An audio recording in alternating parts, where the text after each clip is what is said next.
When I looked back down, I was startled by a silhouette of a robed figure standing at the opposite end of the roof. A boy's voice broke the silence.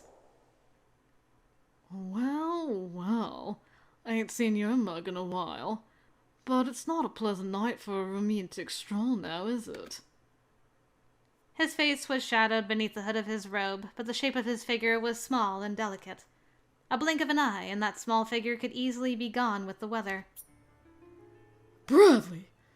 I did have the sense there was something disagreeable sneaking about, so you followed us. Sure did. Almost lost sight too, nearly did, thanks to the church bells ringing and causing me focus to go away. But I shan't speak no more on the subject. You're Miss Whiteley, ain't you? I seen you made yourself bait to draw me out. Are you Jack the Ripper, then? In the flesh. Wasn't going to chance showing myself off initially. Bradley stepped closer to us in a slow manner. But how sweet it is of you, a tough living in a fight situation, to put your life on the line for the poor. Tugs at me heart, it does. I've a mind to prize you for it. Rather, I would if it wasn't all a show to satisfy your vainglory. Whatever had you believe, it'd be easy to corner me. A silver flicker caught my attention near the bottom of his sleeve. Get behind me, Emily. You won't pass the time with me if he can target you first. Jack reached his hand out in front of me. This monster, a child in red, would give chase so long as I breathed. I had neither the knowledge nor adroitness to fend myself against him, and I would have been foolish to think otherwise. Excuse me. I had faith, then, that Jack would do what I couldn't. Jack, stay safe. Please. Quite a lofty request, but I won't ignore it. I complied, and as I moved into the background, Jack stepped before me to face our common enemy. Bradley, are you doing this on the professor's orders?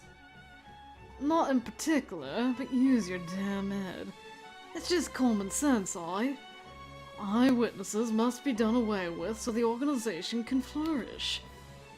Except the whores. Butchering those whores was all me. I shall bring 'em all a reckoning that I won't soon forget. Then it was you who put out the letter about killing 1,500 prostitutes. Yes, and quite proud of it too.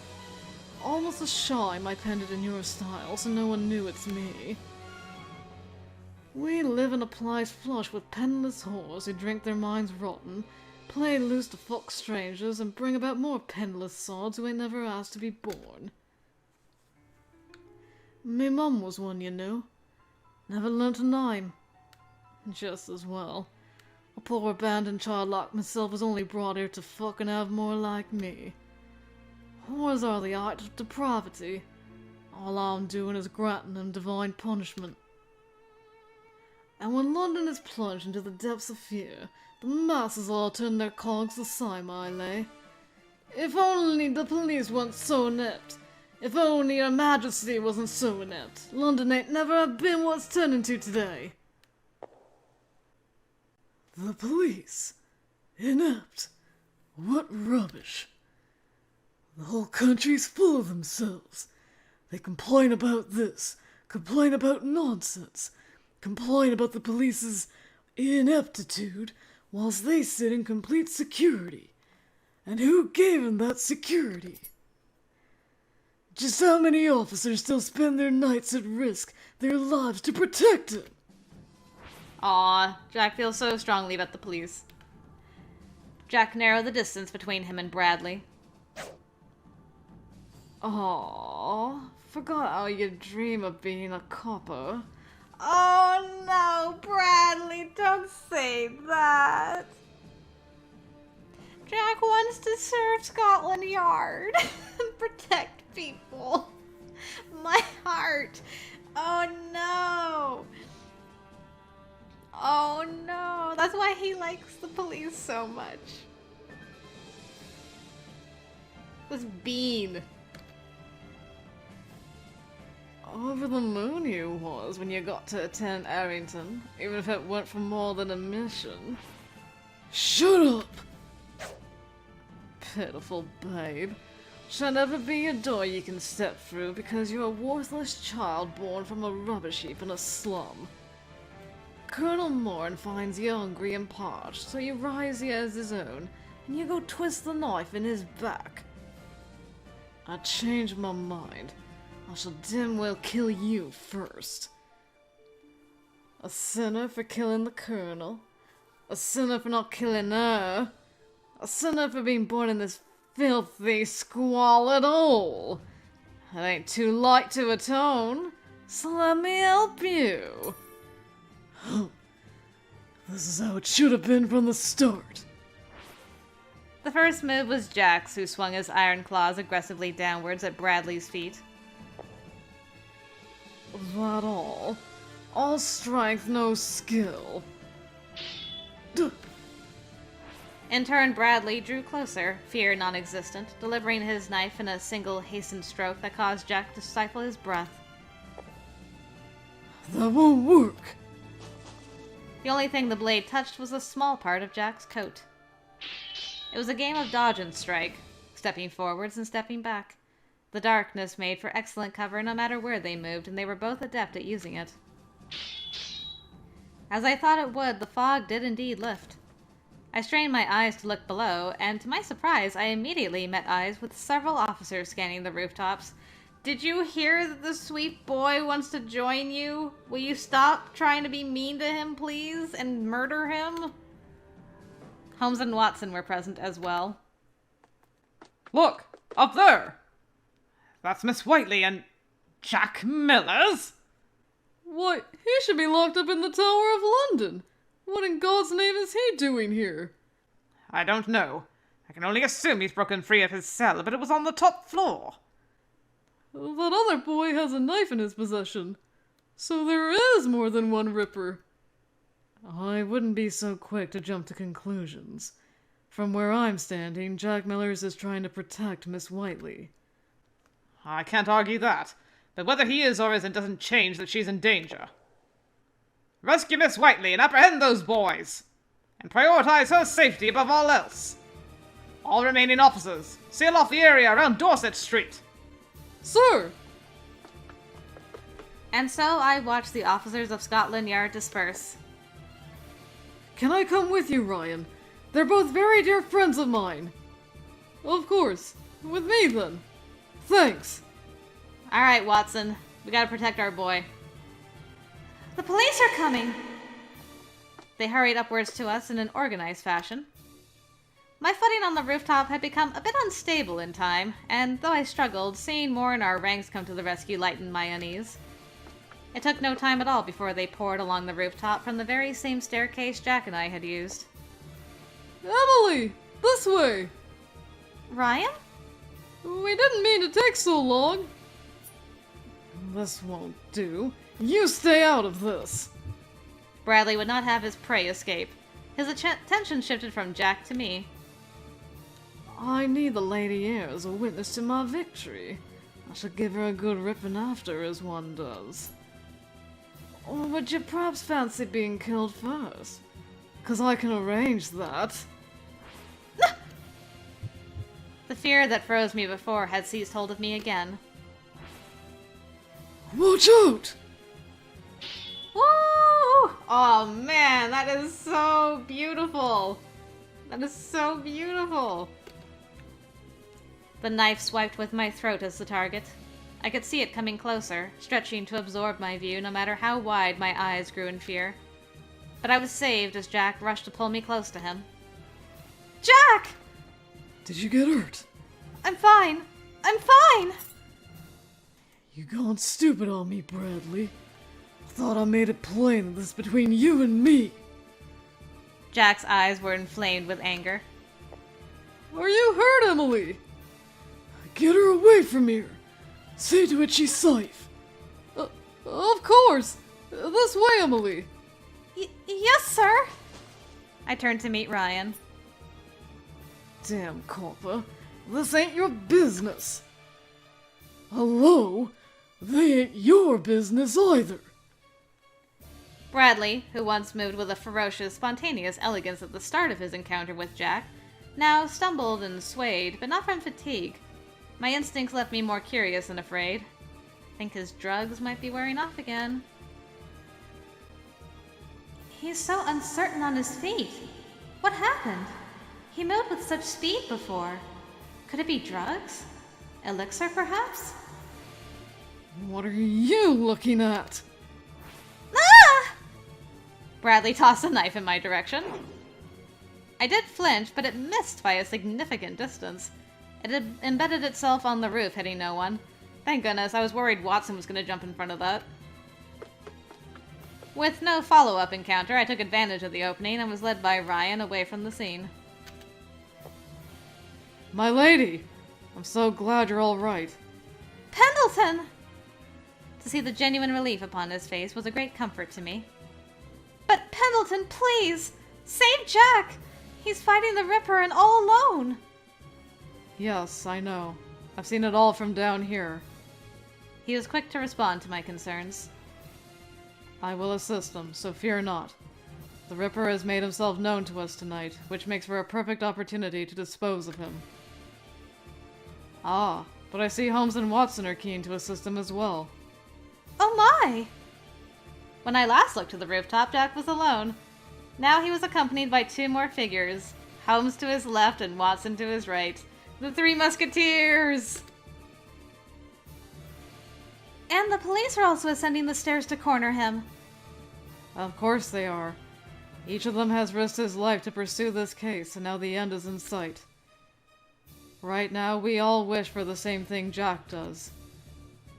Since he has so many helping hands that we may cave in the roof were we all to stand upon it, would you mind terribly if I amended my statement and stayed here to guard you? Please do. That's what you're good at, Pendleton. Yes, that's all I wanted. That's all I wanted. My boys! All I need is my other two boys here, and it'd be like the perfect picture. But this is great. Look at them all! Nice work luring this monster out of the fog. The shape of his knife is precisely in line with my suspicions. Now it's a matter of finding out how many more he has hidden in that robe. Bah! Where the hell did you come from? Holmes, Watson, I want to tell you to stay out of me way. But I could certainly use a nice lot of help. Couldn't handle him as he is alone. I rather like this honesty from you, Jack. You ought to try it more often. Oh, shut up. Well then, I'm honored. Dare say I didn't plan on fixing men in me murder spree, but I count myself an amenable sort. Tonight I shall murder 150 policemen, and I shall do so one at a time, so line up like good boys and wait your turns. Would sooner have you be the first in line. Bradley's expression shifted to repulsed anger. He left any calculative intent behind for wild slashing in any direction he would pin his weapon. Ready? Say hello to Lucifer for me! He hurled the knife in his hand. That's enough of that! Watson, having no fear of how weakly it had been thrown, swung his arm to block it. Its aim was so indirect that he received no scratch. You bag of shit! Now, Jack! Ugh. Jack had used the moment to take Bradley and restrain him with Holmes's assistance. Had Jack wanted, or could, as he very much wanted, he could have made this Bradley's final moments. But doing so now would deem Watson and Holmes accomplices. It would be more satisfying to watch him hang for what he's done. They were good, honest men.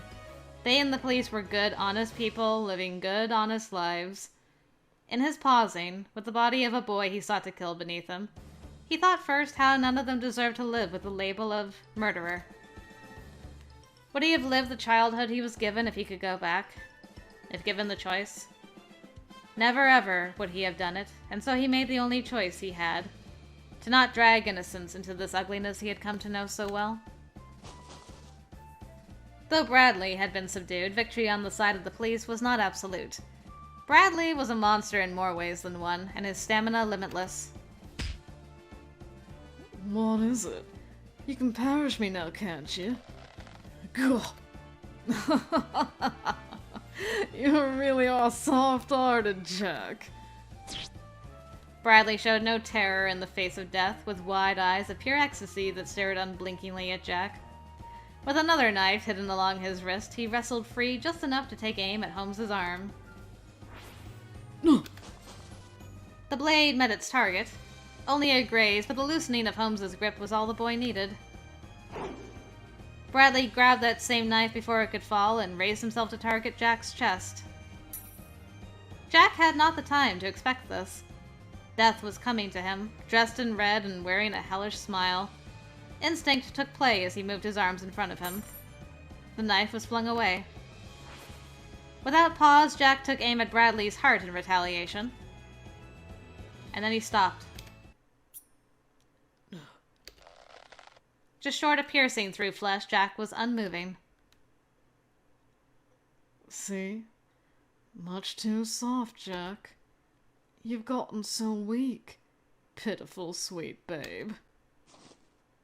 Bradley reached towards this hand of Jack's to cradle it in a tender motion.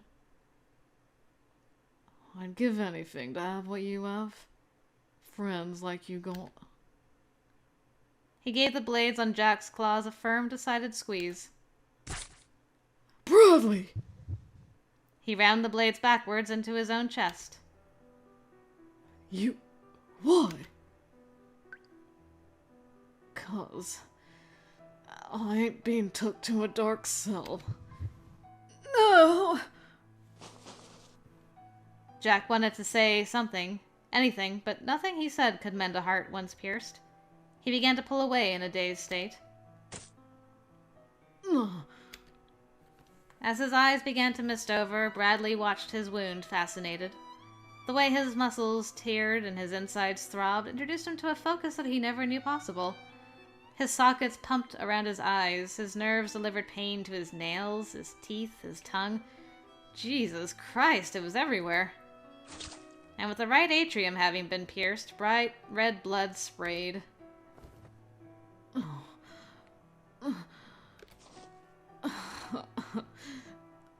That it, Jack?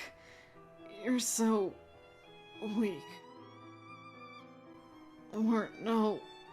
match for me.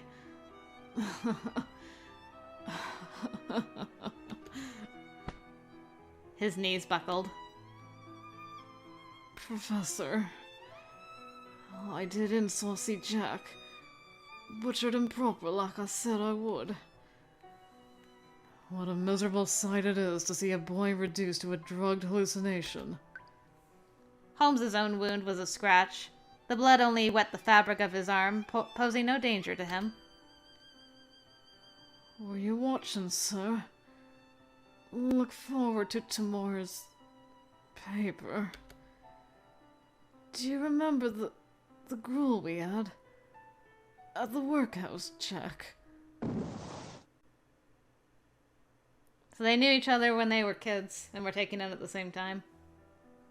Oof, man. He lifted his arm, a struggle on his part, and then he was gone. Once a boy, and now a body like his victims. It swayed to the side, hitting the rooftop before tumbling to the ground with an unceremonious thud. From there it lay. Oh man, the blood. You were such an idiot. That would be the last night the world heard from Jack the Ripper. That was dramatic. Wow. What an ending to that. I don't know how else that could have ended. That was really well done. Jack! I ran to him after he descended the stairs in a hurry. Oh, Emily. I'm glad you're all right. He wore for me a despondent smile. I could say the same to you. Why on earth did you break free just for me? What does it matter? You'd best not touch me. I've got all this blood on me, and I don't want to get it on your pretty clothes. Jack, The fog's come back again. Seems as good a time as any to go. I'm pleased I could end this. I would have hated to die before the Ripper. How can you be so foolish? Why do something so dangerous? He didn't answer. He turned away as if to leave for good, but I couldn't let that happen and grabbed his arm. Aww. I gotta at least hug you, my bloody boy. I pulled him into the tightest hug my small frame could manage. I didn't care about the blood on his hair and skin. Stop! I told you not to touch me! I'm filthy. The blood's gonna get on you. You aren't filthy, and a little blood isn't going to hurt me. You just don't know how happy I am that you're here, that you're alive. Jack seemed unsure of what to do. His body became stiff, and when he tried to wriggle away, I tightened my grip to keep him close. Thank you, Jack, for being alive, and for protecting me. You're... Being able to see you again makes me happier than words can describe. Sorry. Didn't mean to kick up a fuss. It's all right. Aw, alright, I gotta see this now. Yay, returned hug. Finally, he returned my embrace. I smelled iron strongly, but I was so grateful to hold him. He was so warm. Thank you so much, God. Thank you so much for returning him to me. Even if it couldn't be forever. Jack Miller's. When Jack and I separated, I noticed the handcuffs the inspector held when he approached. Beg your pardon, Inspector. The Ripper was responsible for his own death. I saw it myself. I saw it too! He grabbed hold of Jack's hand and stabbed his own heart. Please believe us, Inspector! I couldn't see what transpired all that well, but what I could see was that he was indeed protecting you, Miss Whiteley. Oh! That said, we still need to bring him in for questioning. We must conclude beyond doubt that he has had no involvement whatsoever in these crimes, especially since he's been proven to have a relationship with the true culprit. Could he not report to the station tomorrow? This is hardly the hour for children to be walking the streets. Pendleton, we just stopped a serial killer. And you're now worried about children walking the streets. I mean, I get that you're trying to get these guys to get a break, but still. Priorities a little skewed. Pendleton approached behind me, placing a protective hand atop my head. That's the nicest thing you've done. Pendleton? I wasn't fond of being treated like a child, but that was the reality. I was young, and an adult would be much more convincing in the situation than I ever could. You make a fine point. My men are exhausted from so many all-night patrols as well. If the head of House Whiteley ensures that he will report to Scotland Yard promptly tomorrow, then I find the arrangement agreeable. Inspector. Now, I'm certain all of you have plenty of catching up to do with your friend, but remember to get a fair amount of rest, too. And Jack, at exactly midday tomorrow, we will be required to turn you over to the Tower of London. Do you understand? Yes, sir. Oh, but I don't, have anywhere to stay tonight. He seemed embarrassed to admit as much, though no one in his company thought ill of him for it. I say, why don't you stay with us? Our flat's small, but our landlady makes the meals, and...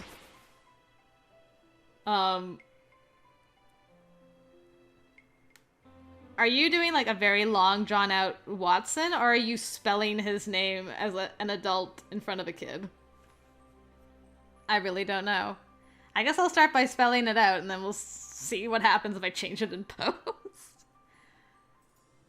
Watson. Oh, what are you doing, Holmes? Holmes pinched and tugged mercilessly at Watson's cheek without sparing him a glance before facing Inspector Lestrade. The world will never know how Holmes really said that line.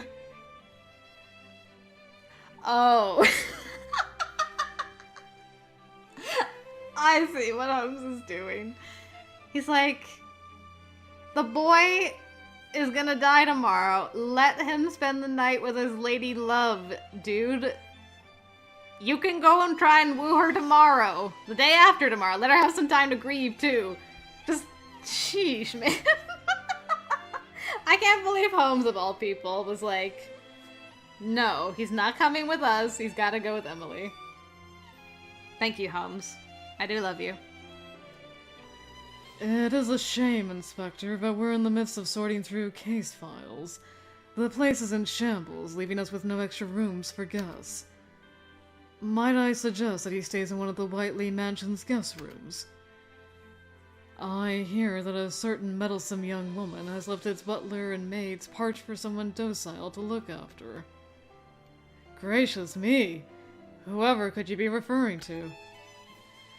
And after tonight's terrifying ordeal, I should think Miss Whiteley would benefit from having someone with whom she can converse. Huh. Well, that's sorted then. All right with you, Romeo. You still rope me in and ask after the fact. How do you suggest I say no? We'd love to welcome Jack. Do you have any objections, Inspector? By all means, welcome him. I think it's a splendid idea. There's such a bloomin' thing as asking. Oh, you needn't hide your feelings. I know you'd be delighted to stay with me. You are, aren't you? I am. I knew it.